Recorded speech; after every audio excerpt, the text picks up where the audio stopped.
J'ai lu le tome 2 de la saga Les Jumeaux Crushmore, écrite par Cassandra O'Donnell. Ce tome 2 s'intitule Possession. Avant mon avis sur cette lecture, je vous propose de vous arrêter 2 secondes sur la couverture que je trouve vraiment très sympa.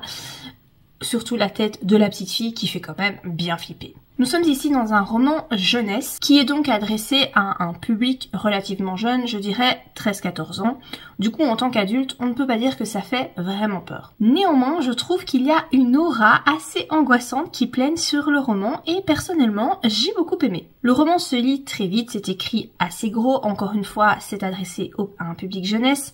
Le style d'écriture n'est pas très recherché, mais encore une fois, c'est normal. Nous suivons donc les aventures de ces jumeaux, sciences-théoriels qui ont intégré le manoir de leurs grands-parents. Alors manoir où il se passe des choses vraiment pas sympathiques, où il y a des objets qui bougent. Le manoir lui-même est doté d'une vie qui lui est propre, en tout cas il semblerait. On va retrouver également ici des cadavres qui reviennent à la vie, c'est sympathique. La petite fille Silence a une petite particularité, elle entend une voix dans sa tête. Et ce depuis quelques années, lorsqu'elle a eu un grave accident qui aurait dû la tuer. Quant à Auriel, le garçon, il est doté de visions, donc il voit des choses qui vont se passer. Et en général, ces visions, elles sont pas très positives. On sait qu'une malédiction plane sur la ville dans laquelle le manoir se trouve, donc les habitants de cette ville ne peuvent pas la quitter.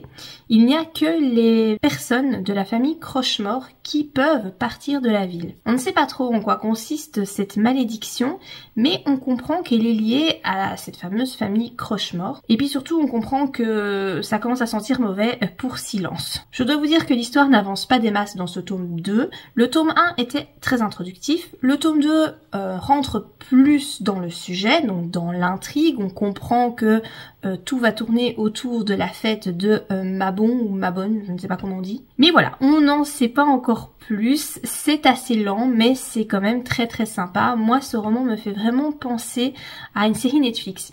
Un roman, un épisode de plus ou moins 25-30 minutes. Je me procurerai le tome 3 avec grand plaisir lorsqu'il paraîtra. C'est une saga que je peux vous conseiller. Pendant la période d'Halloween, elle est tip top. Si vous avez vite peur et que vous n'avez pas envie d'être trop effrayé, je pense que ça, avec celui-ci, ça devrait aller. Voilà pour cet avis lecture.